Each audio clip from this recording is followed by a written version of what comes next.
আল্লাহ রাব্বুল আলামিন আমাদের ইয়াতিম বন্ধুদের সুরক্ষা দিয়েছেন, নিরাপত্তা দিয়েছেন এবং ইসলামের দৃষ্টিতে তাদেরকে মর্যাদাপূর্ণ বলা হয়েছে, সম্মানিত করা হয়েছে। সুরক্ষা এবং সম্মান দুই দিক থেকেই আমাদের ইয়াতিম বন্ধুরা অনেক সৌভাগ্যের অধিকারী।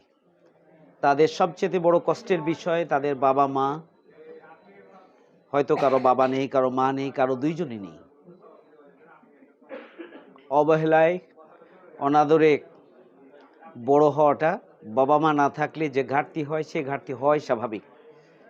প্রতিষ্ঠানগুলো চেষ্টা করেন এই সমস্ত বাচ্চাদের সুবিধা অসুবিধাগুলোকে দেখভাল করে নিজের সন্তানের মতো পালনের জন্য তারা চেষ্টা করেন।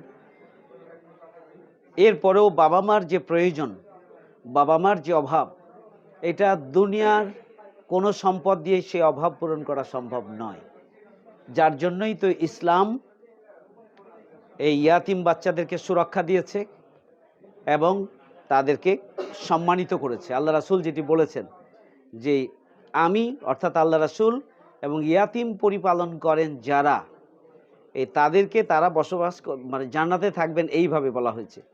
অর্থাৎ পাশাপাশি তারা অবস্থান করবেন। তাহলে কতটা মর্যাদাপূর্ণ!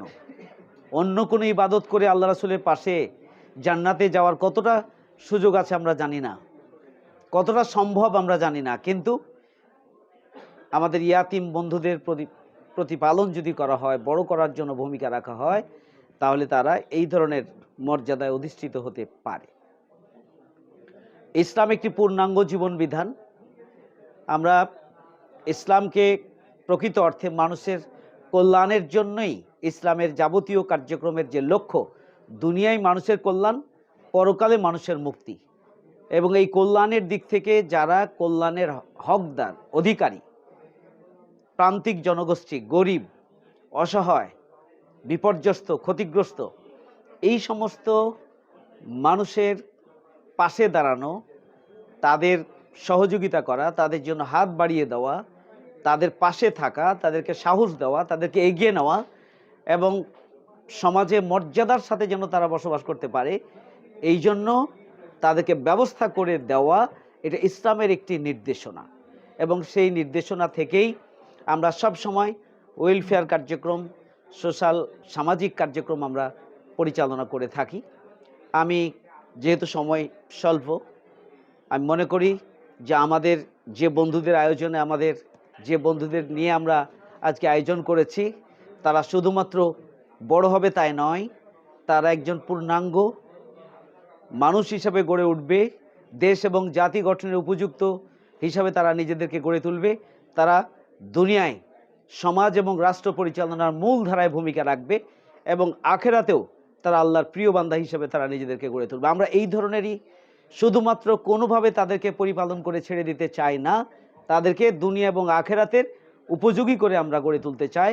আগামী দিনে দেশ এবং জাতি গঠন ও পরিচালনায় তারাও, ইয়াতিমরা, অবদান রাখবে ইনশাআল্লাহ। আমরা সেভাবে তাদেরকে গড়ে তুলতে চাই। যে সমস্ত প্রতিষ্ঠানে ইয়াতিম বন্ধুরা আছেন, প্রতিষ্ঠানের প্রধানদেরকে আমি অনুরোধ করব যে তারা যেন অত্যন্ত যত্নের সাথে, আমি আগে কৃতজ্ঞতা প্রকাশ করেছি, এরপরও দাবি জানাবো, যত্নের সাথে, কোনো ধরনের অবহেলা ছাড়াই যেন বাবা মায়ের আদর এবং যত্ন দিয়ে যেন এই আমাদের বন্ধুদেরকে তারা প্রতিপালনের ধারা অব্যাহত রাখতে পারেন, সেই জন্য বিত্তমান যারা তারা যেন এগিয়ে আসেন, সেই প্রত্যাশা আমি ব্যক্ত করছি। আগামী দিনে আমরা যাতে করে মানুষের অধিকার প্রতিষ্ঠার জন্য যে লড়াই আমরা শুরু করেছি, আমরা যেন সকল শ্রেণী পেশার মানুষের অধিকার প্রতিষ্ঠার জন্য, কল্যাণের জন্য, মুক্তির জন্য এবং তাদের সমস্যাগুলোর সমাধানের জন্য যেন আমরা ভূমিকা পালন করতে পারি। আমি চাঁপাইনবাবগঞ্জবাসীর কাছে সেই দোয়া চাই। আজকে উপস্থিত আমি সবার কাছে সেই দোয়া চাই।